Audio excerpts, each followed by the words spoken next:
युएईले बाँडेको मुस्कान।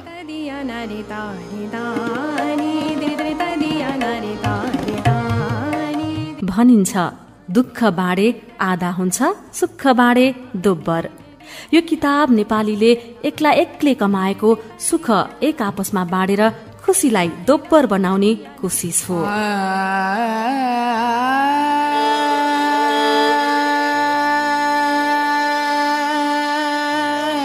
Server Nepali, Nepalgunj, Banke.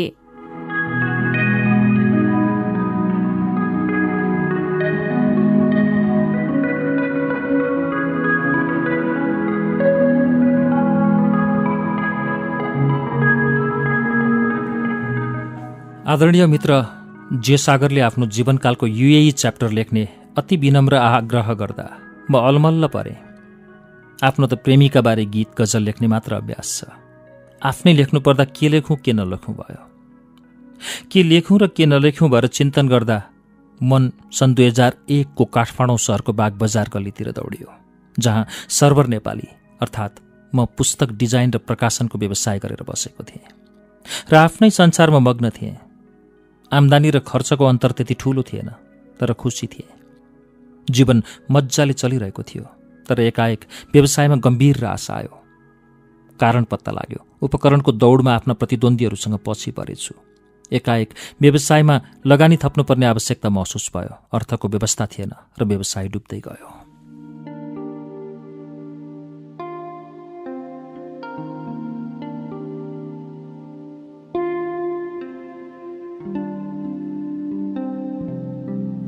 एक दिन सहकर्मी मित्र देवेन्द्र मिया कान्तिपुरको एउटा प्रति बोकेर चम्किँदै आउनुभयो र भन्नुभयो, दुबईको लागि सेल्सम्यानको डिमान्ड आएको छ। फ्री भिसा, फ्री टिकट र सेलरी पनि 1000 दिराम छ हजुर। 6 महिनाको लागि भए पनि दुबई पुगेर आउनु पर्यो। 1 दिरामको 20 रुपियाँ नेपाली हुन्छ, अर्थात् महिनाको 20,000। त्यसमा खानपिनमा 2-3 हजार खर्च भए पनि यसबाट हाम्रो व्यवसायको सम्पूर्ण आर्थिक समस्या समाधान हुनेछ र हामी आवश्यक प्राविधिक उपकरणहरू पनि जुटाउन समर्थ हुनेछौँ।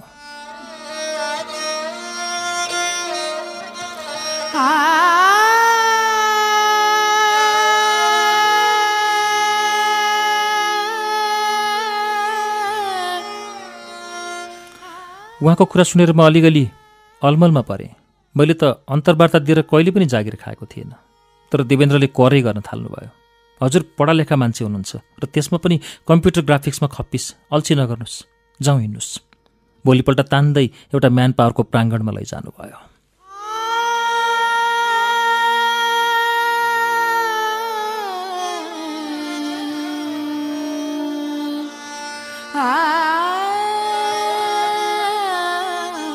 त्यहाँको दृश्य देख्न साथै मैले फर्किन खोजेँ।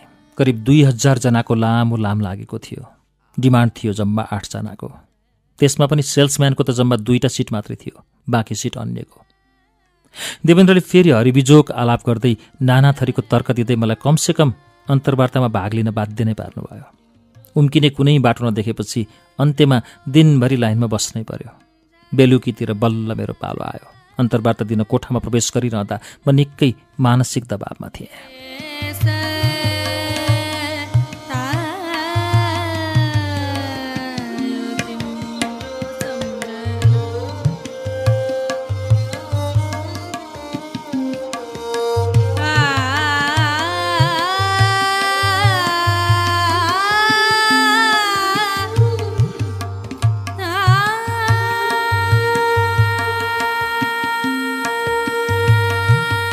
मेरो अपेक्षा विपरीत। त्यहाँ त अरबीहरूको साटो 2 जना प्रौढ भारतीय कुर्सीमा बसेर मुसुक्क हाँस्दै मतिर हेरिरहेको भेटाएँ। भित्र त पसिसकेकै थिएँ। थपक्क आफ्नो सिबी र प्रमाणपत्रहरू पेश गरे। तीमध्ये एकजनाले एङ्ग्लो इन्डियन एक्सेन्टको अङ्ग्रेजीमा भने, तपाईँको त सिबी नै गलत रहेछ। मनमनै अब सबै सकियो भनेर त्रास भयो मलाई, तर पनि साहस जुटाएर सोधेँ, सर के कुरा मिलेन सिबीमा? उनले भने, तपाईँका प्रमाणपत्रहरू तपाईँको सिबीको बेहोरासँग मेल खाँदैनन्। तपाईँको कम्प्युटरको सामान्य ज्ञान भएको कुरा लेख्नुभएको छ, तर प्रमाणपत्रहरूमा व्यावसायिक ग्राफिक्सको पनि बेहोरा छ। यति भनेर मुसुक्क हाँस्दै उनले मेरो अनुहारमा उडेको रङलाई पढ्ने कोसिस गर्न थाले। म झनै नर्भस भएँ। नर्भस अवस्थामै पनि आफ्नो स्पष्टीकरण पेश गरेँ, सर मैले एउटा सेल्सम्यानलाई चाहिने न्यूनतम शिक्षा र तालिमको मात्र जिकिर गरेको छु सिबीमा। अनावश्यक कुराको वर्णन गरेर आफ्नो विद्वता अनावश्यक रूपमा किन देखाउनु भनेर मैले नलेखेको। हजुरहरूको टेन्ट र पाल सम्बन्धी काम रहेछ, त्यसमा व्यावसायिक ग्राफिक्सको के काम र? एकै सासमा मैले दिएको स्पष्टीकरण सुनेर तिनीहरू झनै हाँस्न र मैले नबुझ्ने गरिएका आपसमा छलफल गर्न थाले। त्यसपछि उनीहरूले ग्राफिक्सका गहिरा प्रश्नहरू पो गर्न थाले, जुन मेरो लागि अति सामान्य थिए। ती दुईजनामध्ये एकजना अलि उमेर भइसकेका परिपक्व व्यक्ति जस्ता प्रतीत हुन्थे। उनले बम्बई या उर्दूमा केही कुरा सोधे र त्यसपछि मलाई जानुस् भने। पछि मात्रै ती दुवैजना पाकिस्तानी नागरिक भएको थाहा पाएँ र म गह्रौँ मनले यत्तिको दुःख गरेको अन्तर्वार्तामा फेल भएँ भन्दै देवेन्द्रमाथि खनिए। तिमीले गर्दा नै आज मेरो यत्रो बेइज्जत भयो। म वास्तवमा यस पदको लागि उपयुक्त मान्छे नै होइन। तिमीले जबरजस्ती मलाई तानेर तिम्रो र मेरो समय नै बर्बाद गर्यौ।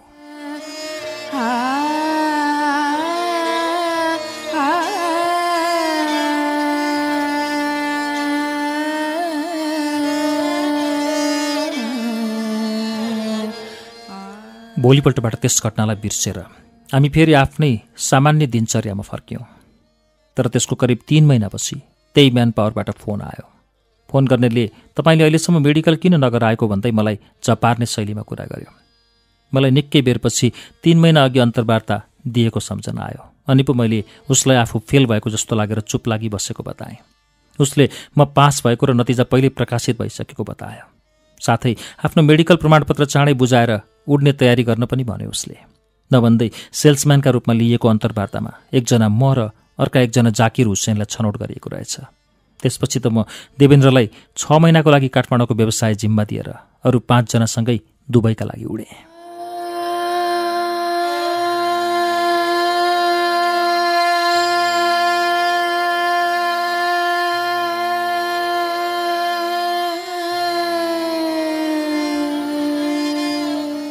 सन् 2002 को जुलाई 17 का दिन हवाईजहाजबाट म दुबईमा ओर्लिएपछि सहरको रौनक हेर्दा हेर्दै शारजाहको सुनसान गाउँ जस्तो देखिने त्यतिखेरको अल नहदा पुगे। अन्तर्वार्ता लिने मध्येकै एकजना कम्पनीको साहुका भतिजा रहेछन्। कम्पनी निकै ठुलो थियो। कम्पनीले एकै दिनमा ग्राफिक्सको हिसाबले अति उच्च क्षमताको कम्प्युटरसँगै मलाई कामका लागि आवश्यक पर्ने सामानहरू जुटाइदियो। काम गर्न थालेको 2 दिन नबित्दै साहुले एक दिन हिम्मत छ भने साइटतिर पनि जाउँ हिँड भन्दै हाँक दिए। यो सुनेर म भित्रको गोर्खाली आत्मा पनि जागृत भयो। मैले सोचेँ साइटमा जानु कुन ठुलो कुरा हो र। तत्कालै म पनि गाडीमा चढेँ। पाकिस्तानीहरूको लगानीमा सञ्चालित कम्पनीमा कार्यालयदेखि लिएर साइटसम्मका सबै कामदार र कर्मचारी पाकिस्तानी नागरिक नै थिए।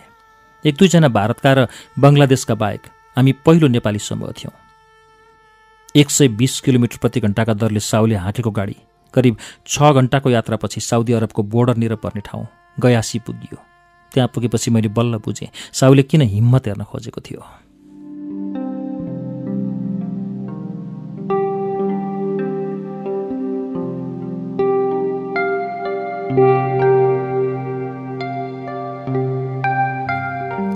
साइटमा काम चलिरहेको थियो। जीवनमा पहिलोपल्ट टेन्ट देखेर म दङ्ग परेँ। 20 मिटर चौडाइ र 100 मिटर लम्बाइको विशालकाय छाप्रो जस्तो एल्युमिनियमको संरचनामाथि सेतो वाटरप्रुफ कपडाले ढाकिएको थियो।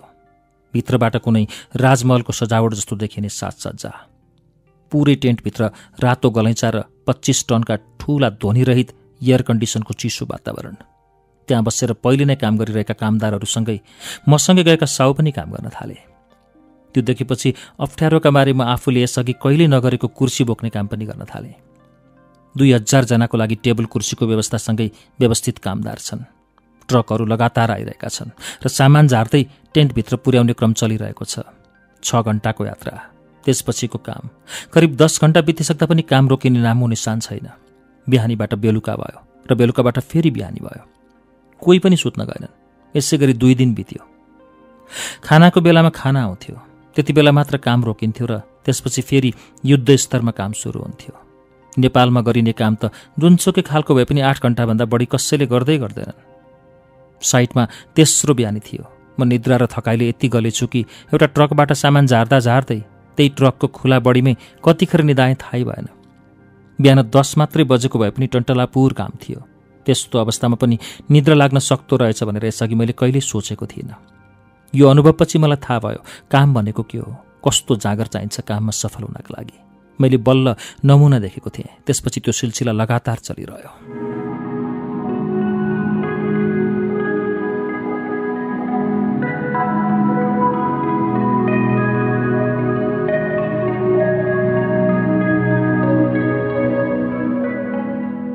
6 महिनापछि हामी 8 जना मध्येका 3 जना मात्र बाँकी रह्यौँ। अरू कोही पनि टिकेन। मैले कुनै पनि स्थितिमा नफर्कने अठोट गरेको थिएँ। आफ्नो करारको अवधि पूरा नगरे फर्किने टिकट पनि नपाइने र म्यान पावरलाई आफूले जग्गा बेचेर तिरेको 75,000 सामा पनि उठाउन जरुरी थियो। उता साथी देवेन्द्रले पनि व्यवसाय सम्हाल्नै सकेनन् र हाम्रो बागबजार कार्यालय 1 वर्ष नबित्दै बन्द भयो। अन्ततः 2 वर्ष पूरा गरेरै नेपाल फर्केँ। तर नेपाल फर्कँदा मेरो संसारै परिवर्तन भइसकेको थियो। 10 रुपियाँमा पाइने मोमोको मूल्य 30 रुपियाँ पुगेको थियो भने 12 रुपियाँमा पाइने नेपाली थाली 150 को भइसकेको थियो। मुद्रास्फीतिको यो झट्काबाट आफ्नो सम्पूर्ण अर्थव्यवस्था दोस्रो पटक धराशायी भएको महसुस गरेँ। त्यसपछि अर्को झट्का लाग्यो। मेरा सम्पूर्ण व्यावसायिक सम्पर्कहरू पनि विच्छेद भएका थिए। सम्पूर्ण ग्राहकहरूले त्यस समय अन्तरालमा अनि ठाउँबाट काम गराउन थालेका थिए। कतिको टेलिफोन नम्बर परिवर्तन भइसकेको थियो, कति आफै सम्पर्कविहीन भएका थिए। काठमाडौँको बागबजार अब मैले चिन्नै नसक्ने गरी परिवर्तित भइसकेको थियो। यस्तो अवस्थामा बिदाका दिन काटेर पुनः विदेश फर्कनु बाहेक मेरो अगाडि कुनै उपाय देखा परेन।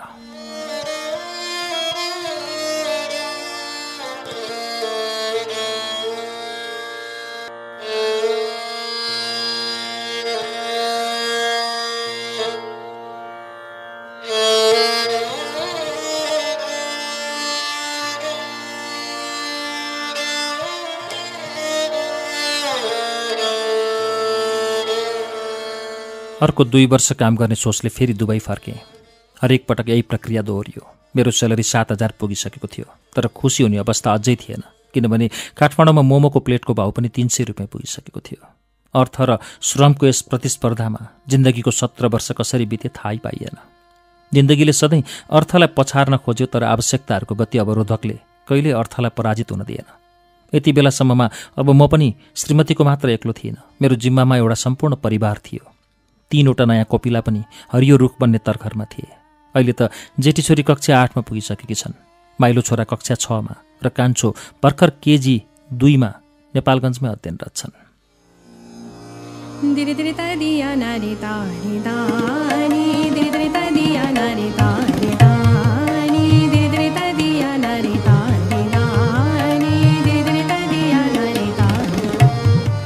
नेपाली साहित्यसँगै उर्दू गजल साहित्यको लामो परम्परा बोकेको नेपालगञ्जको माहौलले अग्रज गजलकार ज्ञानवाकर पौडेल जस्ता हजारौं साहित्यिक मनहरूलाई घचघच्यायो। साहित्यप्रेमी तथा उर्दू गजल सर्जक मेरा बाले पनि निरन्तर उर्दू नेपाली गजल गोष्ठीहरूमा मलाई 10-12 वर्षको उमेरदेखि नै लिएर हिँड्ने गर्नुहुन्थ्यो। यसो गर्दा गर्दै 15 वर्षको अल्लारे उमेर प्रवेश गर्दै म आफू पनि गजल लेख्ने र यसमै रमाउन थालिसकेको थिएँ। अध्ययनका क्रममा काठमाडौँको 8 वर्षे बसाइमा पनि गजलको नसाले छोडेन। काठमाडौँमा बहाउद्दिन जकरिया युनिभर्सिटीका पूर्व डिनसँग तथा त्रिभुवन विश्वविद्यालयमा उर्दू भाषाको औपचारिक अध्ययन गरी 2 वर्षे कोर्स पूरा गरे। काठमाडौँ बसाइका क्रममा पनि विभिन्न पुस्तिकाहरूको सम्पादन प्रकाशन गर्दै उर्दू र नेपाली गजल गोष्ठीहरूमा सक्रिय हुने गर्थे। युएई आइसकेपछि पनि उर्दू भाषाको क्षेत्रमा काम गर्न छोडिन। आफ्नो आर्थिक आवश्यकता र नेपालमा गुमाइसकेको व्यावसायिक आधार र सम्पर्क विहीनताको अवस्थाका कारण नेपाल फर्किने आँट गर्नै सकिन।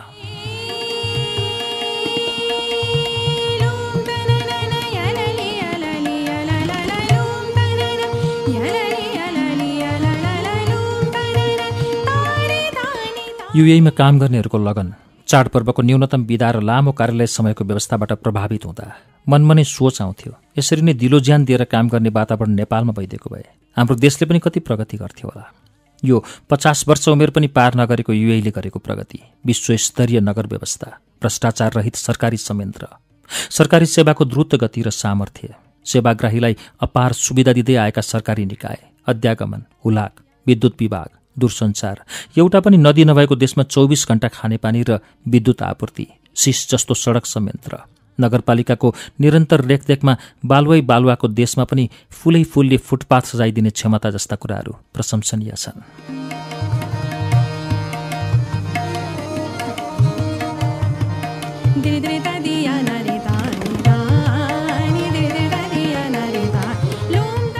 दुबईका सडकमा गुड्ने सबै गाडीहरू किन भर्खर सोरुमबाट निकालेका जस्ता देखिन्छन्।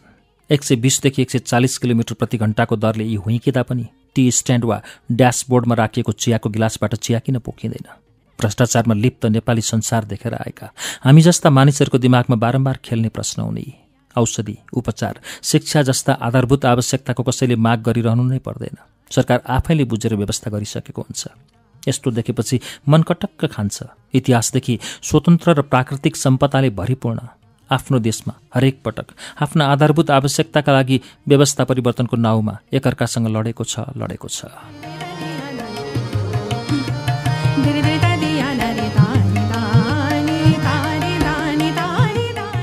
युएईमा 12 वर्षको लगातार जागिरबाट सिकेका सिपहरूले दिएको 8 पश्चात मैले आफ्नै टेन्ट व्यवसाय स्थापना गरेको पनि अहिले 6 वर्ष बितिसकेको छ।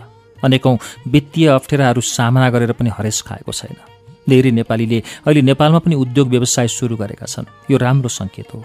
कुनै दिन म पनि नेपाल फर्किएर यहाँ कमाएको अनुभवबाट व्यवसायमा सफल बन्ने सपना देख्छु। मेरो अधुरो सपनाले मलाई सधैँ उत्प्रेरित गरिरहन्छ। समय जुरेपछि त्यो दिन आउनेछ भनेर प्रतीक्षारत छु। युएईमा मेरो साहित्यिक यात्राले कैयौं पटक अन्तर्राष्ट्रिय मञ्चहरूमा नेपालको सुबास छर्ने अवसर पाएको छु। हरेक पटक नेपाली दौरा सुरुवाल र ढाका टोपीको गरिमा कायम राख्दै यस्ता अवसरमा उपस्थित हुन्छु।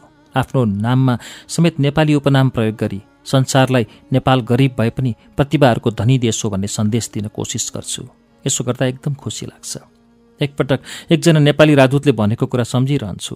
म नेपालको राजनैतिक राजदूत भए तापनि तपाईँ नेपालको सांस्कृतिक राजदूत हुनुहुन्छ सर्वरजी। कोसिस त मैले त्यही नै गरेको छु। सफल भएँ वा असफल त्यो चाहिँ आफूलाई थाहा छैन।